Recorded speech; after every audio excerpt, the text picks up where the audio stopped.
أعوذ بالله من الشيطان الرجيم بسم الله الرحمن الرحيم بئس ما اشتروا به أنفسهم أن يكفروا بما أنزل الله بغيا أن ينزل الله من فضله على من يشاء من عباده فباءوا بغضب على غضب وللكافرين عذاب مهين وإذا قيل لهم آمنوا بما أنزل الله قالوا نؤمن بما أنزل علينا ويكفرون بما وراءه وهو الحق مصدقا لما معهم قل فلم تقتلون أنبياء الله من قبل إن كنتم مؤمنين ولقد جاءكم موسى بالبينات ثم اتخذتم العجل من بعده وأنتم ظالمون۔ کتنی بری چیز ہے وہ جس کے بدلے انہوں نے اپنے آپ کو بیچ دیا، اور یہ اللہ کی نازل کردہ چیز کا محض اس ضد پر یہ انکار کرتے ہیں کہ آخر نبی آخر الزماں ہمارے خاندان سے کیوں نہیں بھیجا۔ اللہ تعالیٰ اپنے بندوں میں سے جسے چاہتے ہیں جس پر اپنا فضل نازل فرماتے ہیں، اور یہ غضب بالائے غضب کے مستحق ہوئے اور کافرین کے لیے اہانت والا عذاب ہے۔ اور جب ان سے کہا جاتا کہ تم اللہ کی نازل کردہ کتاب یعنی قرآن پر ایمان لاؤ، تو وہ کہتے کہ ہم اس کتاب پر، اس نبی پر ایمان لاتے ہیں جو ہمارے لیے اور ہم پر نازل کی گئی ہے، اور اس کے علاوہ کا انکار کرتے ہیں، حالانکہ قرآن سچ ہے اور توریت کی تصدیق کرتا ہے۔ اے نبی آپ کہہ دیجئے کہ اگر تم واقعتاً اپنے دعوے میں سچے ہو تو تم اپنے انبیاء کا اس سے پہلے کیوں قتل کیا کرتے تھے؟ اور یقیناً جب حضرت موسیٰ کھلی نشانیاں لے کر آئے تمہارے پاس تو تم ان کے طور پر جانے کے بعد بچھڑے کو معبود بنا لیا تھا، حالانکہ تم بڑے ظالم ہو۔ ناظرین کرام، پچھلے سبق میں ہم نے سنا کہ کس طرح یہودی اللہ کے نبی صلی اللہ علیہ وسلم کے وسیلے سے فتح کی دعا مانگا کرتے تھے۔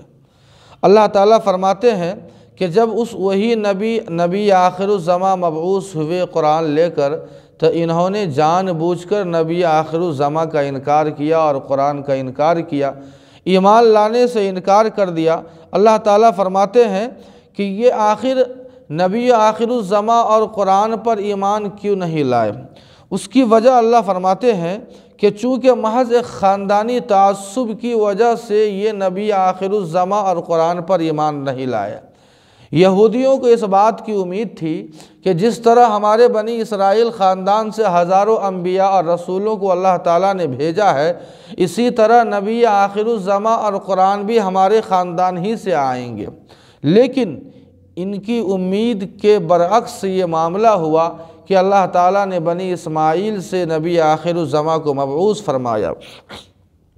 اللہ تعالیٰ فرماتے ہیں یہودیوں سے کہ یہ نبوت اور رسالت یہ تمہاری وراثت اور جاگیر نہیں ہے، بلکہ اللہ جسے اپنے بندوں میں سے چاہتے ہیں نبوت اور رسالت عطا فرماتے ہیں۔ اللہ فرماتے ہیں کہ ان یہودیوں اور کافرین کے لیے غضب بالائے غضب ہے، یہ ڈبل اللہ کی ناراضگی کے مستحق ہوئے، اس لیے کہ جان بوجھ کر انہوں نے انکار کیا قرآن کا اور نبی کا، انہوں نے انکار کیا۔ اللہ فرماتے ہیں کافرین کے لیے توہین والا، اہانت والا عذاب ہے۔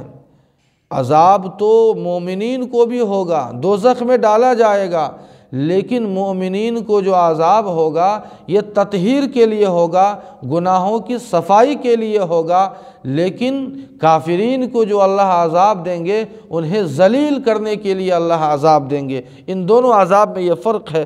اللہ تعالیٰ دوسری اگلی آیت میں فرماتے ہیں کہ جب ان یہودیوں سے یہ کہا جاتا کہ تم ایمان لاؤ نبی آخر الزماں اور قرآن پر، تو یہ کہتے کہ ہم صرف اپنے خاندانی نبی اور رسول پر ایمان لاتے ہیں اور اپنی کتابوں پر ہی ایمان لاتے ہیں، نبوت اور رسالت کے منکر نہیں ہیں، لیکن صرف اپنے خاندانی نبی اور رسول پر ہی ایمان لاتے ہیں۔ یہ ان کا دعویٰ تھا۔ اللہ تعالیٰ نے کئی طریقوں سے ان کے دعوے کو رد اور باطل کیا ہے۔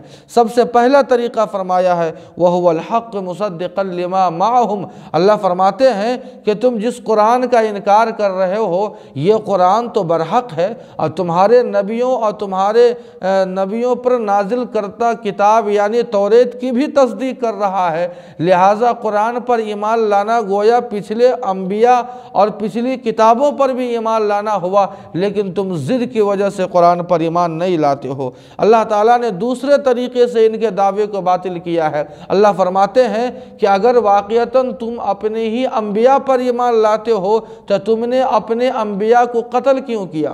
حضرت زکریہ، حضرت یحییٰ، کئی انبیاء ایسے ہیں جن کو انہوں نے قتل کیا ہے، لہٰذا تمہارا دعویٰ بالکل غلط ہے۔ اور تیسرے طریقے سے اللہ نے ان کے دعوے کو باطل کیا، فرماتے ہیں کہ اگر واقعتاً تم اپنے نبیوں پر ایمان لانے کا دعویٰ کرتے ہو تو جب حضرت موسیٰ طور پر کتاب یعنی توریت لانے کے لیے گئے تھے تو تم نے توحید کا انکار کر کے بچھڑے کو کیوں معبود بنا لیا تھا؟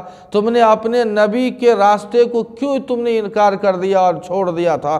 معلوم یہ ہوا کہ تمہارا دعویٰ ناشی یعنی دلیل ہے، دلیل سے خالی ہے، اور جو دعویٰ ناشی یعنی دلیل سے خالی ہوتا ہے وہ دعویٰ رد ہوتا ہے، باطل ہوتا ہے۔ لہٰذا تمہارا یہ دعویٰ کرنا کہ ہم اپنے ہی انبیاء پر ایمان لاتے ہیں اور ان پر نازل کردہ کتاب پر ایمان لاتے ہیں، یہ بالکل غلط ہے۔ یہ تمہاری ضد ہے کہ آخر ہمارے خاندان سے نبی آخر الزماں اور قرآن کو کیوں اللہ نے نازل نہیں کیا۔ اللہ تعالی ہم سبوں کو ضد اور عناد سے ہم سبوں کی حفاظت فرمائے۔ وما علینا